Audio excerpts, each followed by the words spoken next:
This is the most remarkable experiment I think that I've ever done. I'll balance that, first of all, like a seesaw. So there is a balance point. When I take this out here, of course, then the balance point is upset. It should tip down. We know that given the opportunity, it's going to do this if it can, but now we've balanced it, and we've balanced it about its center of mass, so that if this gyro transfers its mass center to the pivot, it should stay balanced. The question is, will it?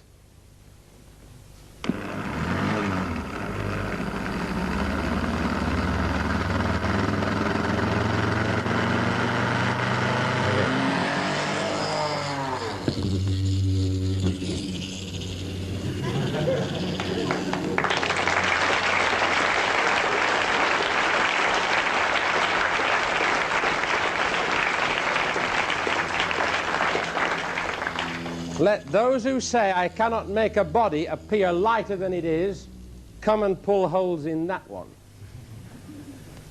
We shall proceed from larger gyros to still larger gyros. And this one, Bill, I think it was. This one weighs getting on for 15, 16 pounds, and we've got some spots on it so you can see its speed, and we're going to anchor it from the roof, showing it like a dog. They get rather big.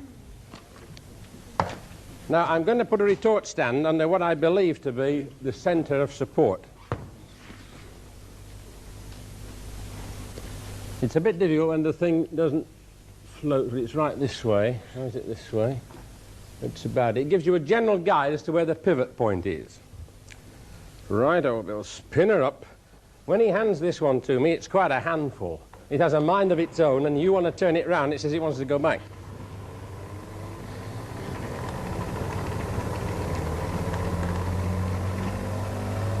There's a lot of energy in this wheel. Now, we are now giving it hardly any fetters whatever. It's only tethered to the roof, it's got no gimbal rings, it can go any way it pleases. It must surely want to rotate with its center of mass over the point, under the point of support. Crank him up. Yep. Crank him up. Right. The Jabberwock isn't the only monster. Over the center of mass, over the center of support, there it goes. What will it do?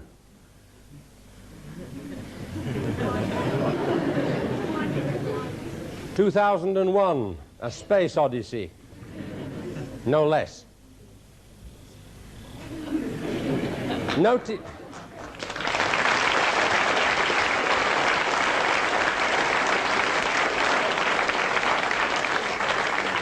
Notice the angle it makes with the horizontal. It's tipped down a bit. In a moment you'll see it rise again. Now it's coming in on a shorter orbit, and the wheel axis is now beginning to tilt upwards. It is going to maintain its center of mass on a horizontal plane, even though as a conical pendulum it appears to have raised. Now it's actually going out again, and it will perform a number of these orbits from an outermost orbit to an innermost, and it reminds one of an electron, jumping from orbit to orbit, because they're said to spin also.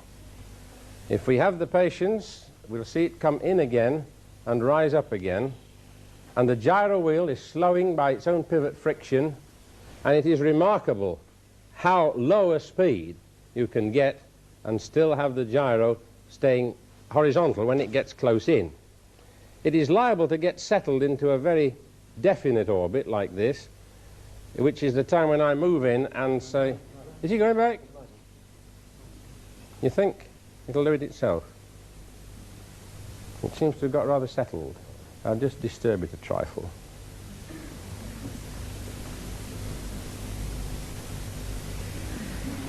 Come on. I didn't disturb it enough. Go in.